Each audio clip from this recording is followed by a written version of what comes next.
Thank you, Jerry. And dare I say, the sky's the limit. Yeah, I went there. Don't at me. So now I'm excited to introduce our keynote speaker, Somi Arian, who will provide a very riveting look into the future directions of technology for social good. Speaking of powerhouses, Somi is the embodiment of power, of the thinking beyond the now. I did a quick review of all of her achievements, and so I will not do this justice, but with roles as a tech philosopher, award-winning filmmaker, author, LinkedIn top voice, and founder of InPeak, a Web3 education and professional networking platform, Somi describes her role today as a transition architect. As humans merge with technology and society enters a new phase, as we are all feeling right now, Somi works on frameworks to address the challenges ahead. As a speaker, Somi has talked and is about to just take us on a journey about the workshops internationally and the impact of technology on society and the business landscape. So Somi, welcome, and I'm so thrilled to pass the baton to you. I think what I'm going to talk about today is a really good complementary way, line of thinking to what has already been discussed so far in terms of what you're talking about, artificial intelligence and all that stuff. So I'm going to talk more today about blockchain technology. Interestingly enough, I was actually much deeper into blockchain, into artificial intelligence before I got into blockchain, and then that's when I wrote a book about the future of work and AI, and that was in 2019. And back then, nobody was talking about AI. And then I started to focus more on blockchain, and now AI has had a comeback, and blockchain has taken a seat back. So I think the combination of these two technologies together will provide really fantastic tools for nonprofit organizations, for any organization, for that matter. But I think specifically really suited to the nonprofit, landscape. If you see my cats in the background, there's not much I can do about them. They are, they will provide some additional entertainment in the background in case you see them jumping around. So there's that additional kind of like starship. All right, so I'm going to share my screen, and today I'm going to talk more about Web3 and some of the tools. And you can think of these technologies essentially as another another tool in your toolkit, right? So and if you combine these technologies together, the combination of Web3 technologies and AI, then you're onto a great start and hopefully win this space. So let me try and see. Remember how I need to share my screen. Okay, here, share screen, and let me start presenting this one. All right, and window, there you go. Okay, I'm guessing that you guys can see the screen properly. So awesome, perfect. All right, thank you so much for the reactions. They do help and just make me feel like there is an audience, which is great. And hopefully we will also have a chance for doing some Q&A. But initially, I'm going to take you through this little journey that I've put together for you. It's going to be really interesting. There will be some terminology that you may not have heard before. That's completely okay. I have provided, there are 10 free lessons on our platform that you can use to acquaint yourself with the foundations of this technology. And I have provided the link to the organizers here that have been kind enough to share it with you. And also there is a specific lesson which is about how to create your first wallet. So once you create your first wallet, your first MetaMask wallet, or your, there's a few different kinds of wallets that we talk about. MetaMask is the easiest one. Once you create your first wallet, you can then send that wallet to us. I've provided the detail. There will be an email that you can send that wallet address, and we will give you an NFT, which is essentially a guest pass to our platform, so that you can actually learn all the other material. So don't worry about it if you see I see that the MetaMask tutorial has been shared, which is great. So don't worry if there are terminologies that are new to you. There is a little bit of a steep learning curve with any new technology. AI has got its own steep learning curve. Web3 has got its own one. And the truth is that these two are converging right now. And this is the nature of this exponential age that we are entering. So in a sense, this is going to be the characteristic one of the most defining characteristics of this new age that we are entering. So I call myself a transition architect. My goal is to help individuals and companies to cope with these transitions and equip them with the right kind of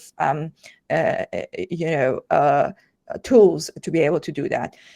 Web3 is one of them. AI is one of them. I use both of them, and I've written a book about more focused on AI. I've built a business more around Web3. So I will do my best to take you through these.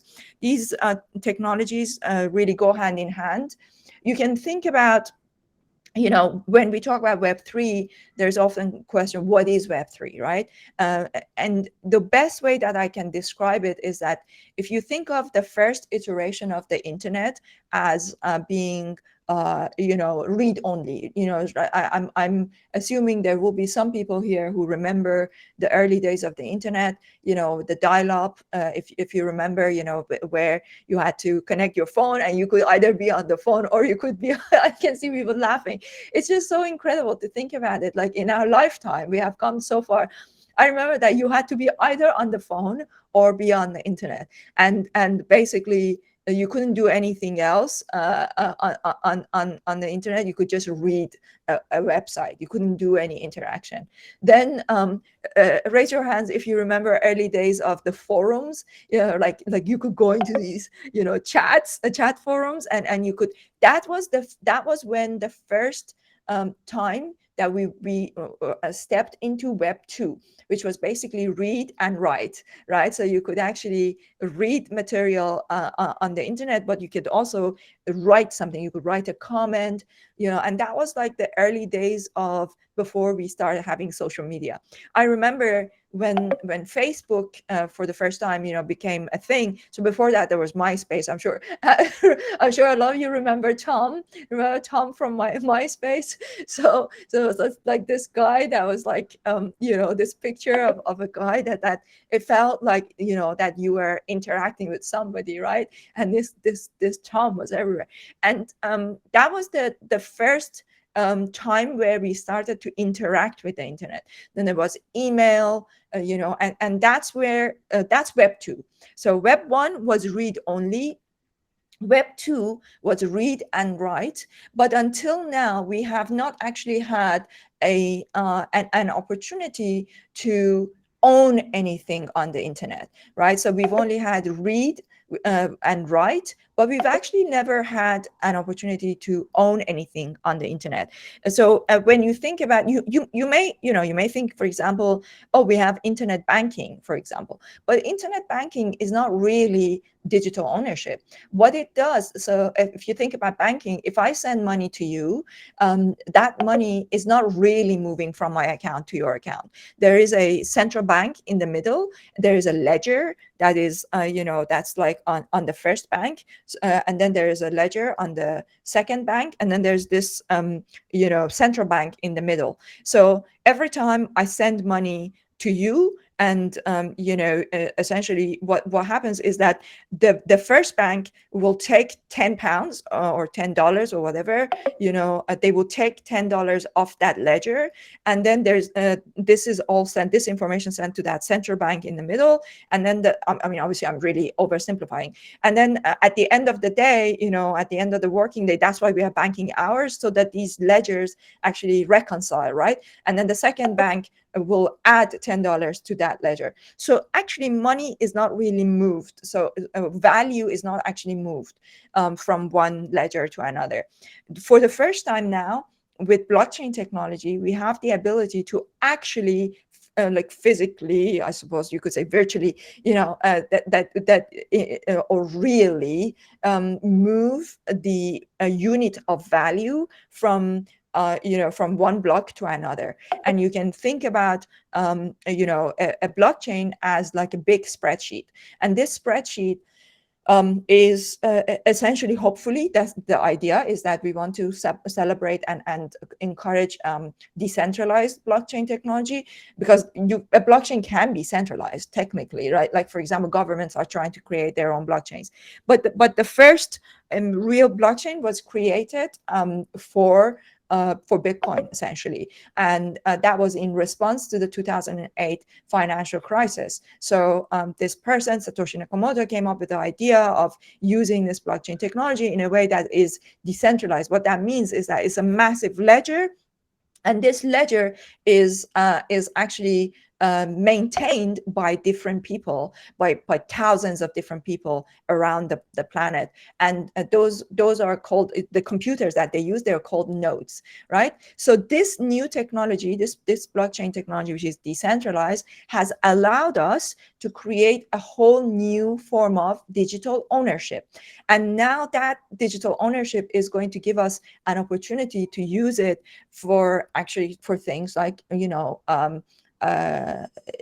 organizations like yours, which is nonprofits, which has got a really fantastic use case, because it means that when somebody sends the money, that you can actually see where that money is going. So there's no dispute. There's no, you don't need a third party to go in and verify. Everything is on the blockchain, and it can all be seen on the blockchain. So for example, if you use the Ethereum blockchain, you can go to Etherscan. If you use the Bitcoin blockchain, you can go to the official ledger of Bitcoin blockchain on the internet, and you can see everything. If I give you a wallet address, you can go in, like, let's say, for example, once you create your wallet addresses and you send that to me, and I send you a guest pass, that transaction will be shown on the blockchain. So that's how you will see, that's how it works. So now let's go to the next slide. So let's try and get our head around how the ecosystem of blockchain technology works. So at the foundation, we have got the blockchain, which is basically that ledger, right? You can think of it as that Excel sheet, and which is maintained by lots of people, which we call the computer nodes.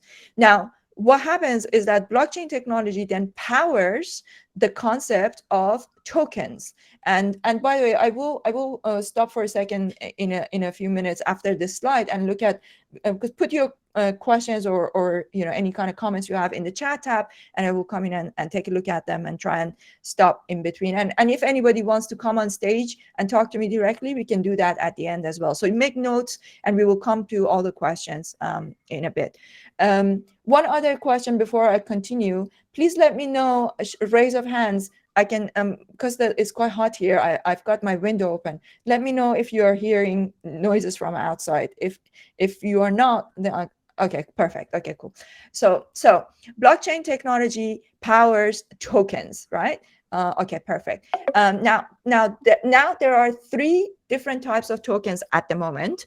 There will be, I'm sure that in the future there will be other types of tokens, but at the moment there are three fundamental types of tokens.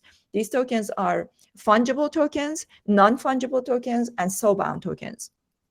Actually, the foundation of the foundation of soul-bound token is not fully developed yet, and it's something that I think that sometime this year is going to, the actual, like, the token model for it will come out properly, like the smart contract for it will come out later in the year. But there are already communities that are experimenting with it, and they're creating tokens that they're not soul bound, but they're wallet bound. What that means is that the idea of a soul bound token is that it belongs to a soul, a person. So it creates a whole new level or layer of identity. So I can imagine that in the future, for example, our say driver's license, our birth certificate, these are things that can become soul-bound tokens, or things like our certificate of education, of learning something. These will be soul-bound tokens in the future. But this is something that is being developed right now.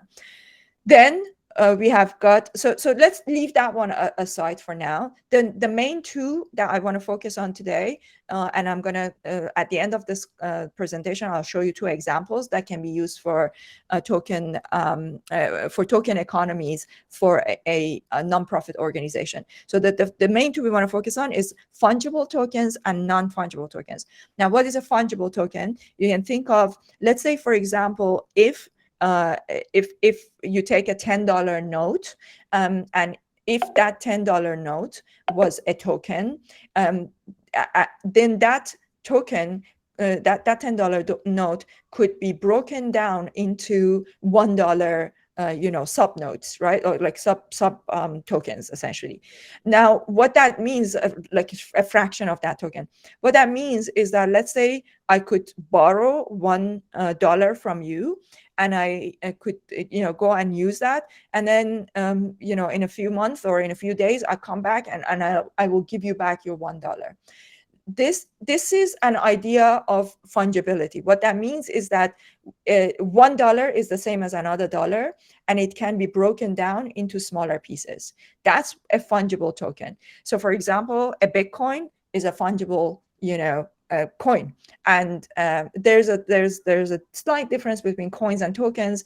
I'm not going to go into the depth of that, but just like a high level of it is that a coin is the native token of a blockchain, whereas a token could be non-native. Like it could be that, for example, on the Ethereum blockchain, you can have other like sub-blockchain, basically, like layer twos, that can create their own tokens. So that's kind of the difference between coins and tokens. But let's not go in there.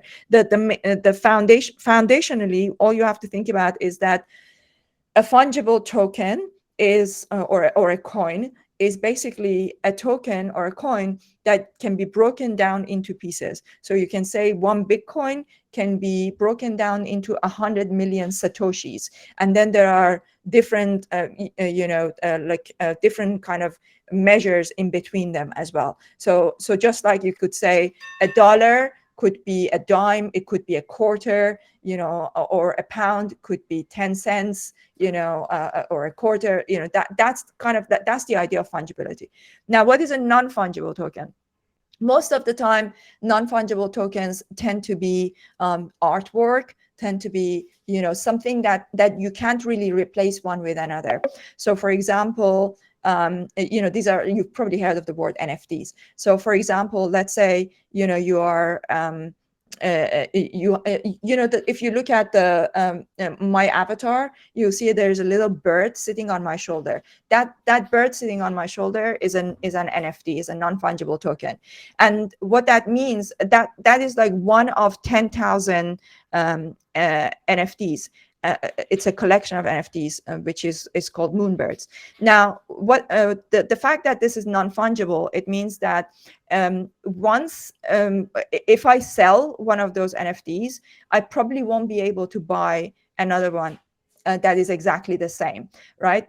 Because none of those 10,000 NFTs are exactly the same. So if I lose one of them, I can't replace it. So that's the idea of a non-fungible token. And I will tell you a little bit further down the line as we get towards the end of this this presentation. I'll show you two examples of how, as a nonprofit organization, you can use either fungible tokens or non-fungible tokens to for fundraising and to power your organization.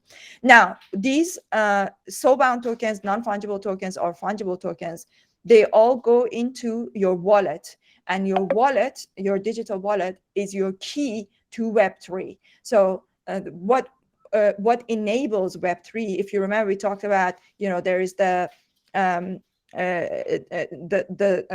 Web 1 was read only, Web 2 was read and write, Web 3 is read, write, and own. And what these wallets do is that they will carry the tokens inside them, and then those tokens unlock different things that you can do in the digital environment.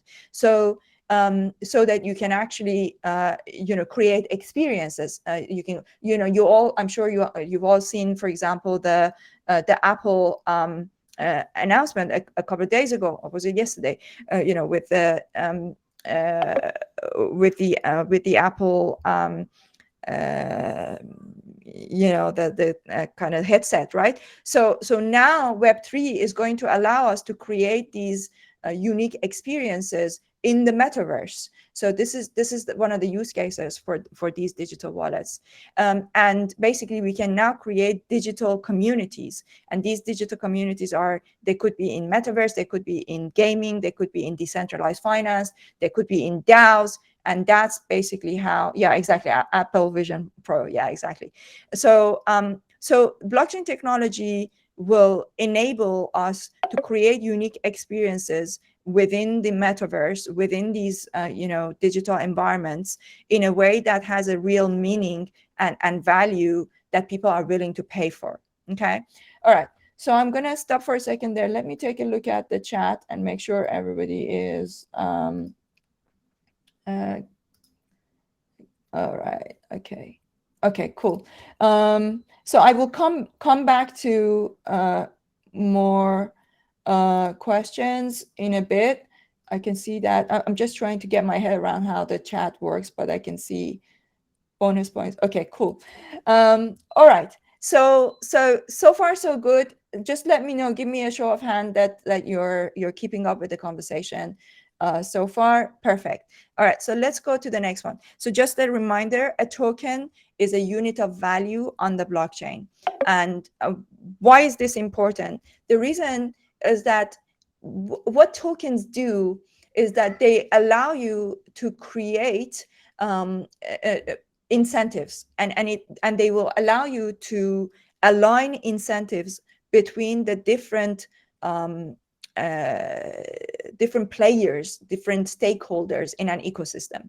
So in a nonprofit organization, you can think of it as being the founders of that nonprofit organization, and then there is the donors, and then there is the people that are going to benefit. It could be could be the people, or could be like an environment, like the Amazons. Yeah. So, but let's say three people in this case. So we have got three stakeholders. We have got the stakeholders that are the donors. There is the founders, and then there is the people who are being helped, right? So these token economies will allow us to create incentives that will align the interest of these stakeholders. It's really powerful. It's so interesting. And if you can find the right model, yeah, and there is no one size fit all. So you need to come up with unique tokenomics for each of these cases, and you will be able to create this amazing ecosystem for each of these cases, and it's going to make it so much more interesting. It's going to make it really easier to build a community, to get people to care about whatever that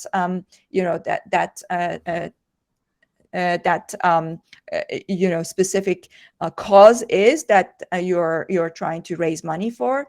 And essentially, what's really interesting about these token economies is that when you program incentives, you program behavior, and this means that it is going to give you a whole new kind of power, a kind of power that you wouldn't have just by raising money, because now you have a community, and you can. It's actually not a necessarily easy thing, but it's so much more interesting. It's so much more powerful, and it's much more lasting. You can, I remember, for example, I would donate to, let's say, some cancer research charity, but then after a while I would lose connection with them. Then after a while it would be like, okay, they just call me once a year to remind me to renew, to just keep paying, right?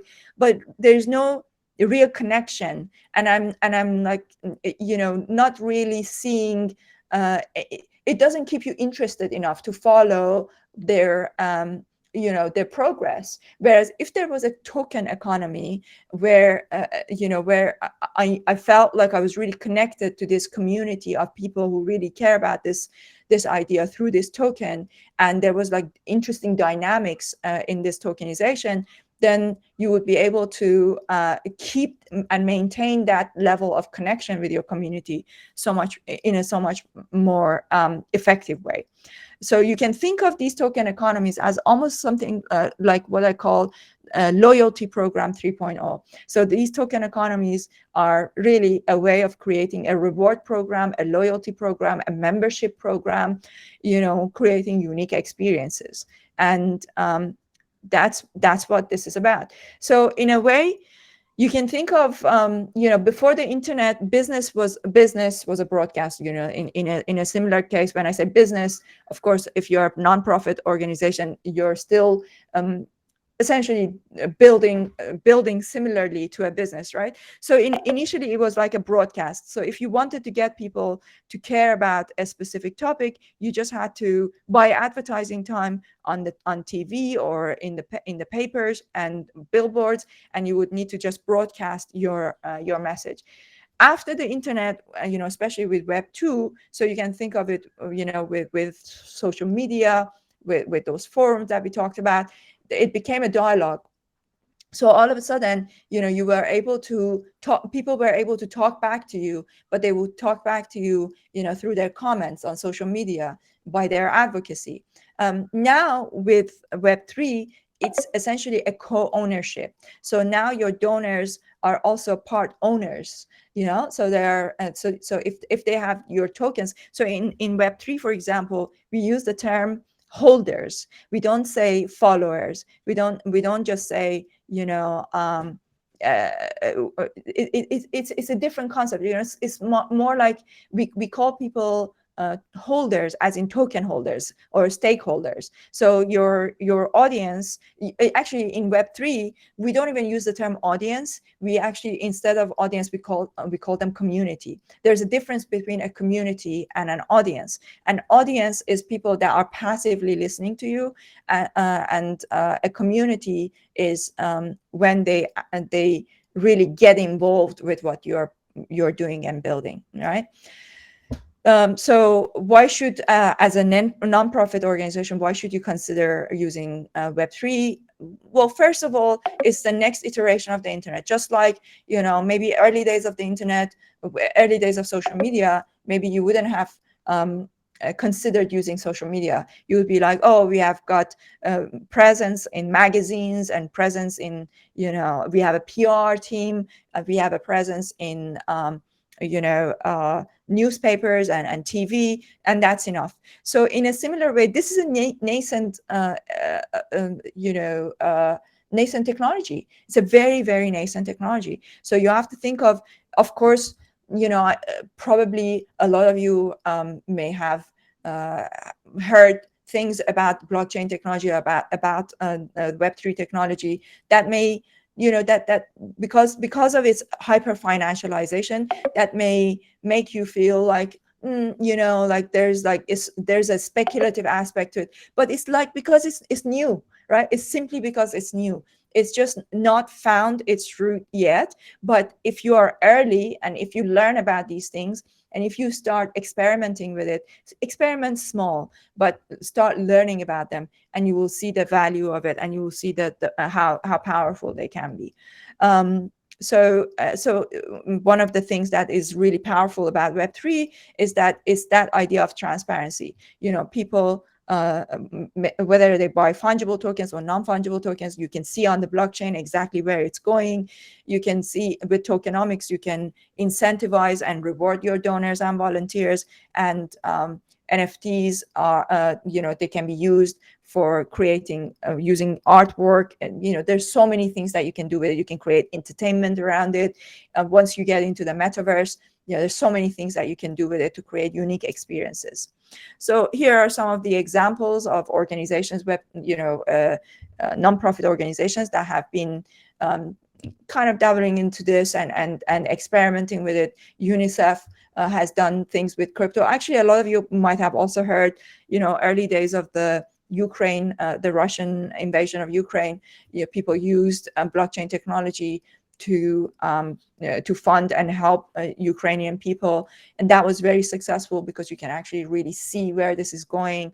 And there's the water project. This is another example, and I will share my this presentation with you guys so that you can take a closer look at it. Of course, we are now in a bear market, so the sentiment about blockchain technology is not as hot as it used to be, maybe 18 months ago. But that said, these things go in cycles, and it's going to come back, and you are going to be at the forefront if you are able to use this bear market. And actually, the bear market is the best time to experiment because everything is cheap, and it's a great time to start getting your head around it. Because when the bull market comes, then everybody wants to do it, and things get really expensive, and people people's attention is going to be all over the place, and there will be an element of speculation again. So actually, the bear market is the best time to start learning about these technologies and experimenting with them on a small scale. So another example of how endowment project has used Web3 technology. Again, I will share these with you guys. But what I want to get to, which I think is super interesting, and by the way, you also need to look into this concept of decentralized autonomous organizations. They are in some ways you could say that they actually have a fundamental similarity to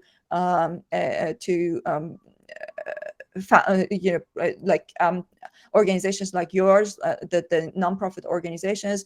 The reason is that there is no centralized power or governance, but the governance of the organization is done through smart contracts with automation, and through something called a governance token, which is basically these tokens that people can vote on different matters based on the number of tokens that they have of that project. I think that you don't necessarily need to be a DAO to look at that technology, but it's just something to, if you haven't heard of it, just sort of something to keep in mind. Okay, so last couple of things I wanted to share with you guys, and then I'm going to take a look at the chat and we look at some questions. So this is super interesting. These are two potential tokenomic models and two ways that you could use a token economy to raise money for a nonprofit organization. So if you remember, we talked about two different kinds of tokens. We talked about, forget about soul-bound tokens. So the other two kinds of tokens, there was the non-fungible token, and then there was the fungible token. So the two examples I'm going to give you, the first one is a fungible token, and then the second, the first one is a fungible token, the second one is a non-fungible token. So these are two examples, and actually I got ChatGPT to help me with coming up with this model, and then I made some changes. But essentially, this is an example of how you can use tokens to raise money for your whatever project that you want to work on. So the first one we are looking at is a fungible token. What that means is that it's like that token can be kind of like, it's basically like a money, right? You can think of fungible tokens when we hear the word cryptocurrency, when the currency in it, that's usually when we are talking about a fungible token. When we talk about NFTs, that's usually when we talk about artwork and other kinds of value assets essentially on the blockchain.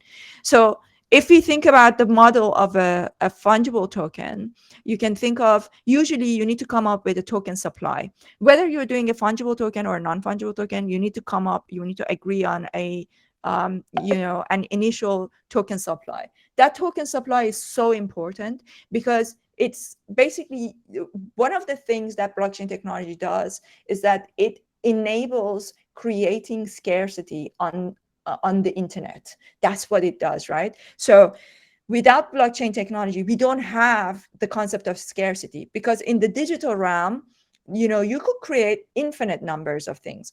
But what blockchain does is that it gets all the stakeholders to agree on a number, and that number becomes the foundation of what you are building. So for example, in the case of Bitcoin, there is a a token supply of 21 million Bitcoin, and there will only ever be 21 million Bitcoin.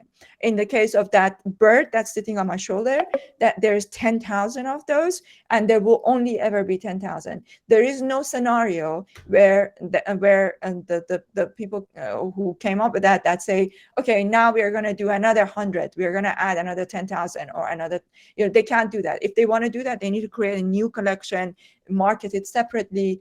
So that token supply is very important, and it's kind of like any other kind of economy. So essentially, you can think of it in a way like what the Federal Reserve does. What does the Federal Reserve do? They have this thing called quantitative tightening and quantitative easing, and it's like a tap of water, right? And they are constantly trying to, loosen it, and so that there's a lot more coming. So for example, when there's a time like COVID, they loosened it and a lot of water came out, and then there was too much inflation, and now the bath is overflowing, and then they have to tighten it, right? So this is what the token supply does. So as a as the creator of these token economies, you need to come up with a supply model that makes this token desirable so that people want to buy it. Because there's always, remember, there's that financialization aspect. And I know that it might sound a lot easier to say, okay, why don't we just go out and do a marketing campaign and just raise this much money? Why should we bother with this token thing? Because the token thing will help you create there are several reasons. One is that because the token will allow you to create a community in a way that otherwise you wouldn't be able to. Because the new generation, that's what they want. In a similar way, it's kind of like asking in the early 2000s, saying, why do I need to use social media? Why don't I just continue to focus on magazines and putting things in the newspaper? Because the millennials are not reading magazines, because the millennials are not reading newspapers, they are on the internet. So this is one of the reasons to think about why you need to learn about these token economies, because once we go into the metaverse, then the digital scarcity matters, and digital scarcity comes with putting things on the blockchain. The blockchain enables you to trace the provenance of something in the digital realm, right? So you come up with this token supply. So in this case, let's say, for example, you have a total supply of 1 billion help token.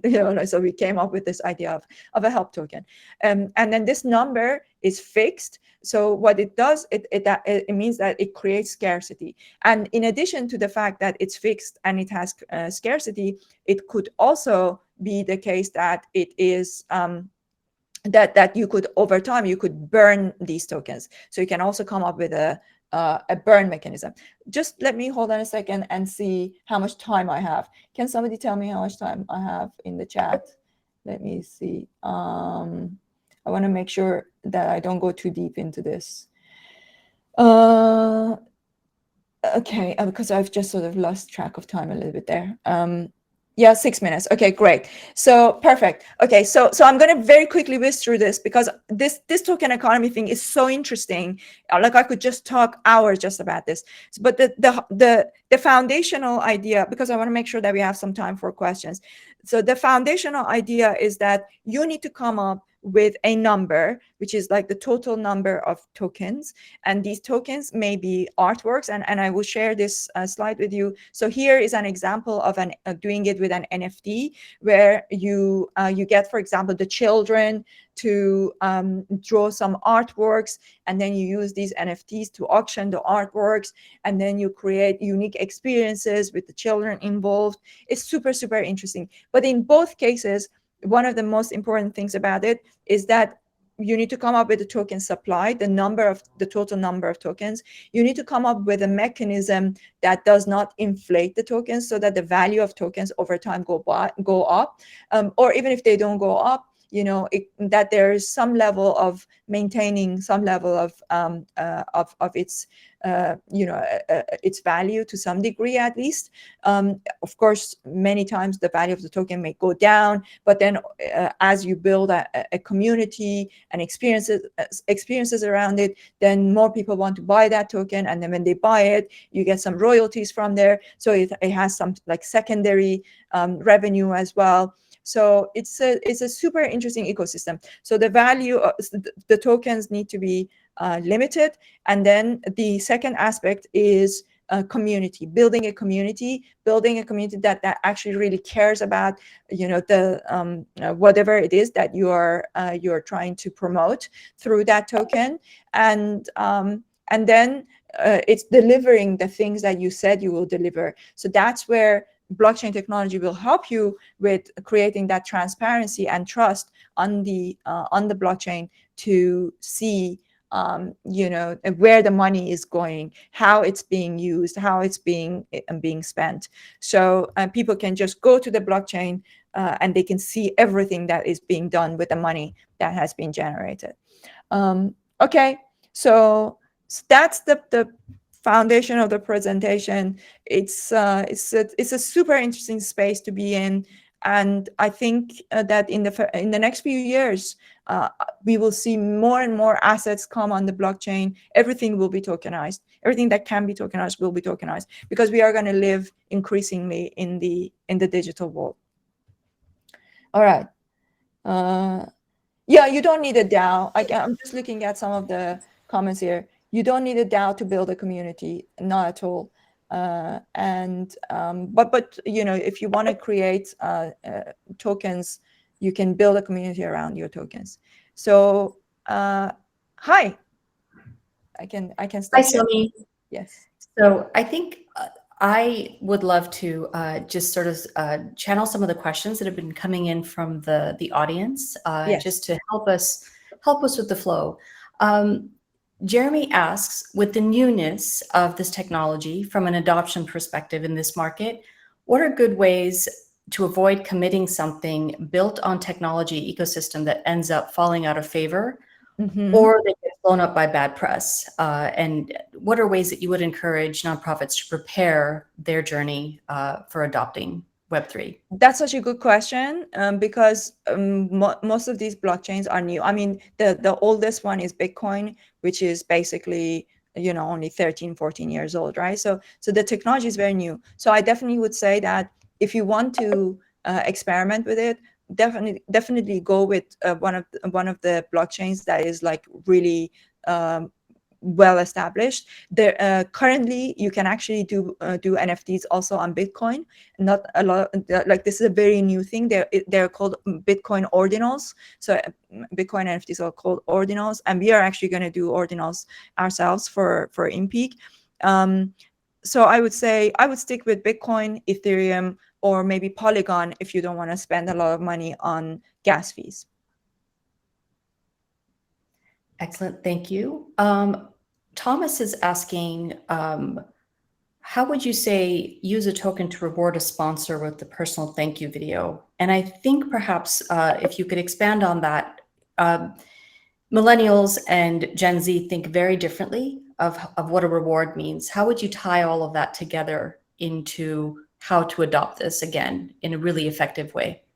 That's such a good question again. So let's say, a great example of it is what Gary Vaynerchuk has done. I don't know how many people know Gary V. So basically what he did, you could buy his tokens, and some of the tokens, so when you were minting, you didn't know what you were minting. And then if you didn't get what you wanted, you could go on the secondary and buy. For example, one of the tokens that I have, it's the picture of a frog, and it says FaceTime frog. And that gives me 5 minutes of call with Gary himself, direct call with Gary himself once a year, 5 minutes once a year. So that's the utility of the token. So you could create things like that. You can create like unique experiences. Let's say, for example, maybe you have got some special experiences with some big names. Maybe you're going to do something with Tony Robbins. So it could be that one of the let's say you have a 10,000 tokens, or you have 1,000 tokens, and these tokens have got different levels of access. Maybe one of them will get you into a Taylor Swift front row seat, right? So you go and build these collaborations with different people, and then out of those 1,000 tokens, maybe only 100 of them have got these types of utilities. But there's an element of a little bit of a lottery to it, and that makes it interesting. And then people are going to mint those, and people will try to mint more of them for a chance to possibly get more of them. There's so many interesting things you can do with this. Absolutely. I'm monitoring the chat, and while questions are coming in, and first let me just confirm, we may be at time. Do you have a little bit of time while we have time? Yeah. Perfect. Yeah. Thank you. So the examples that you showed from the UNICEF organization, and how they went down their path of making sure that they adopted, for smaller nonprofits, to take away some of the, any obstacles they feel may be in their way, are there any special considerations if they are trying to plan this on their budget? Yeah, I definitely say don't start with fungible tokens. Go with NFTs. NFTs are so much easier. Like the tokenomics, getting the tokenomics of fungible tokens right is very hard. And also the SEC, it's like, I think with nonprofits they will be okay, but they're like being quite difficult with fungible tokens. There is a lot of regulatory lack of regulatory clarity on around fungible tokens, but non-fungible tokens, they seem to be okay with it.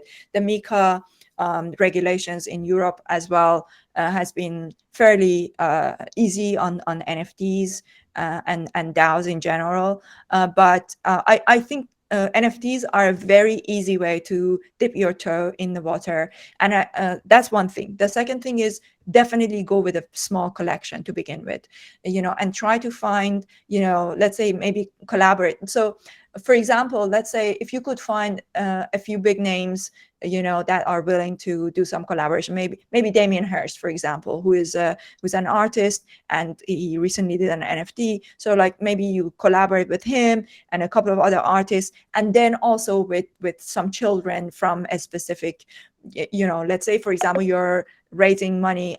One of the companies that I work with is Steinway Pianos, and they do a lot of charity things with help musicians and other kinds of music related organizations, and they bring children and they play and then they film them. So let's say you could do something with a number of people that are not very well known, maybe up and coming artists, and then a couple of people who are well known, and then you mix these artworks, and then you go out and maybe start with a small collection, only 100 or 500.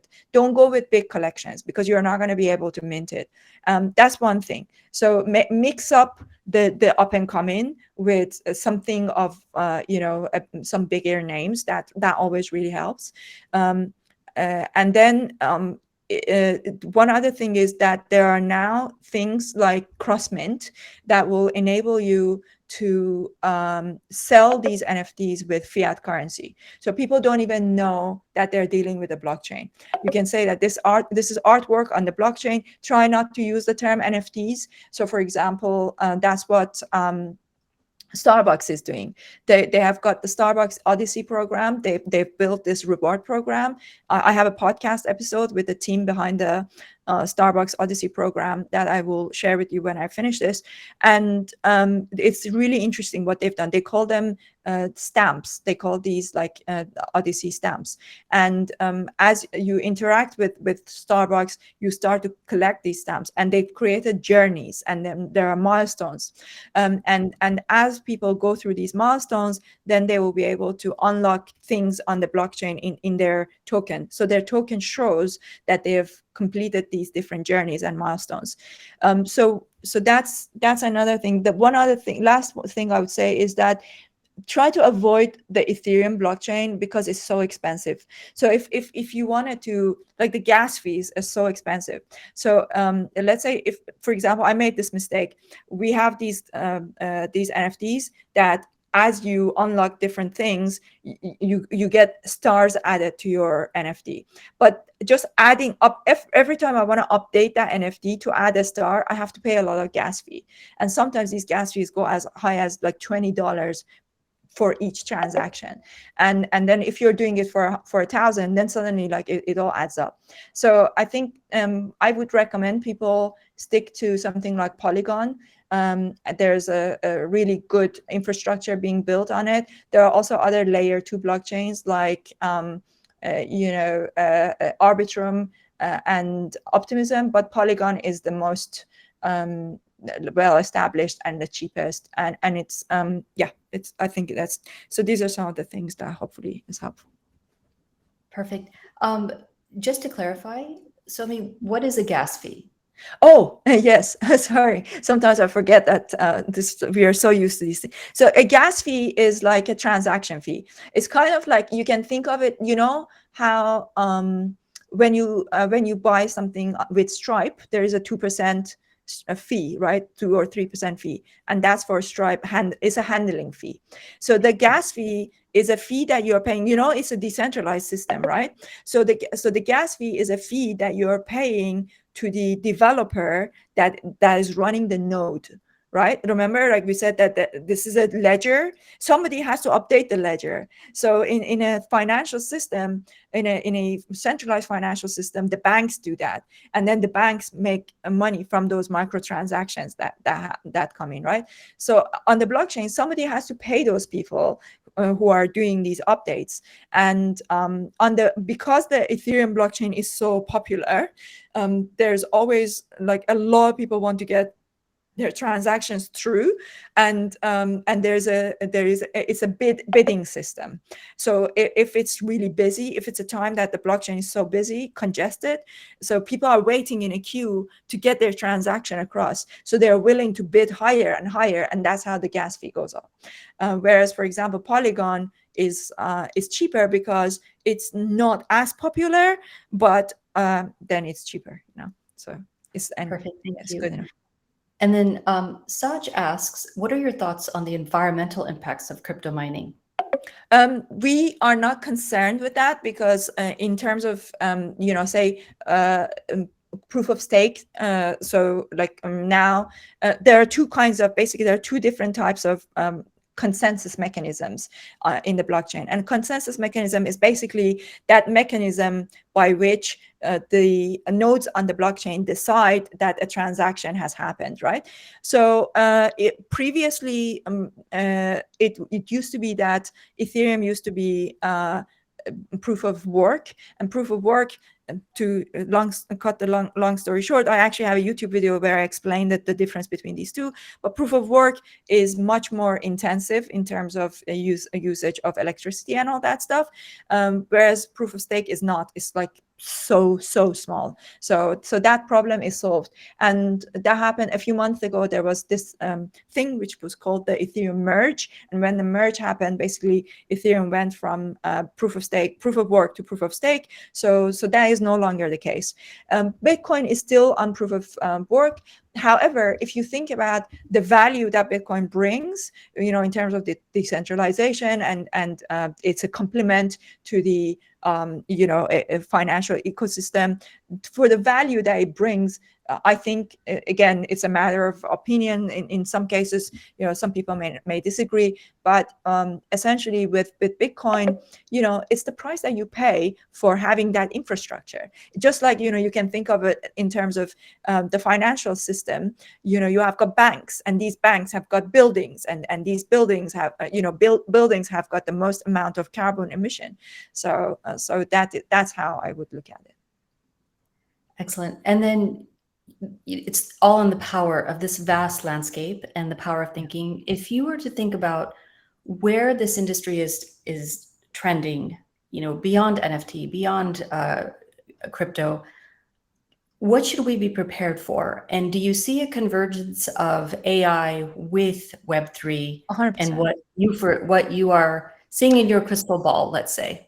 Yeah, so 100%. We are going to need blockchain technology to overcome some of the problems with AI, such as deepfake.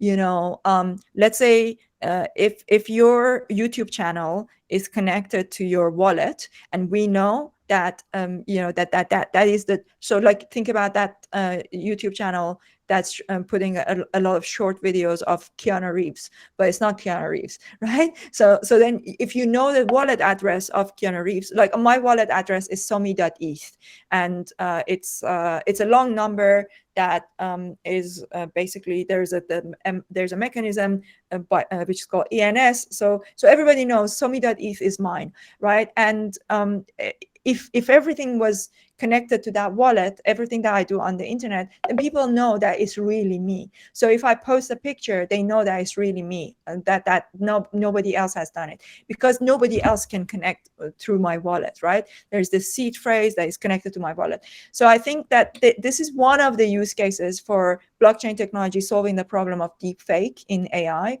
And another thing is that because AI is going to take away our jobs, it's going to take away so many things that that we would typically find meaning and purpose through doing those things.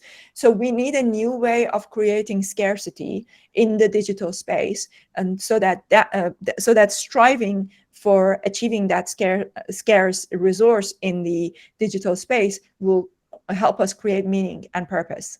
And that's another way. That's another thing. So I think blockchain technology is going to help us with looking at the provenance of something, in the digital state, in the digital age. It's going to help us with creating digital scarcity. It's going to help us with authentication and creating digital identity. Thank you. So Somi, I don't see any other questions in the chat. One actually just came in, and then we can just say that some parting thoughts after this one question. Isn't charity about alleviating scarcity? So that's a very interesting point, but at the same time, without scarcity, you can't get people to pay for something, right? So it's two sides of the same coin. So there needs to be, it's not about creating scarcity, it's about creating value, right? So if you want people to buy something, that thing needs to be of value, and the way that you create value is by putting a limit on it. It's kind of like life, right? Like without death, life we wouldn't value it the same way. We value life because we know there's an end to it, that there is, like, that's simple as that. Think about it like that. I don't want people to buy things, I just want them to have everything they need. Well, that's really nice, but then if we have everything we need, then there's nothing to strive for. We need scarcity in some ways, right? Like it's about playing a game, right? That's what life is. Life is a game. Yes. Excellent. Thank you so much. And I am not seeing any questions, but if you were then, Somi, to give us a few parting words, this is all incredible. What should we prepare for? I just think we should learn about these technologies, right? With an open mind. There is so much about Web3 that I don't like. There's so many things that I don't like about it. I don't like that it's hyper financialized. I don't like that there are a group of people that are really speculating on things to a point that they just make it so hard to build sustainable business models. But that's only because it's a small space right now. It's a small group. That will change over time as more people come in. Then that will change, and it will, and there will come a time that we will forget about the underlying technology, and we will just go ahead and use them.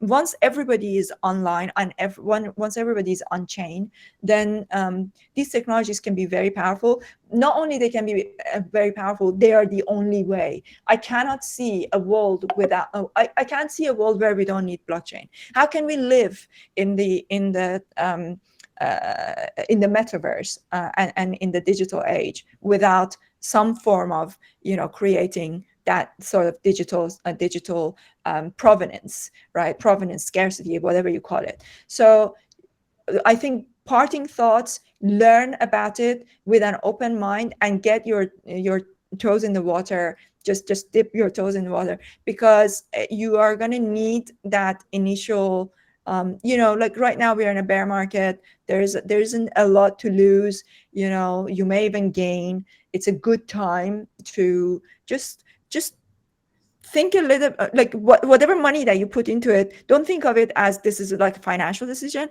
Just think of it as your education, right? Like, I'm going to take 200 pounds and I'm going to go into the blockchain, and I'm going to go on Polygon, like something that's like not expensive, or Tezos or something like that, and just like try and learn about these things. And I will share, there's a lot of free material on our platform that I will share with you guys.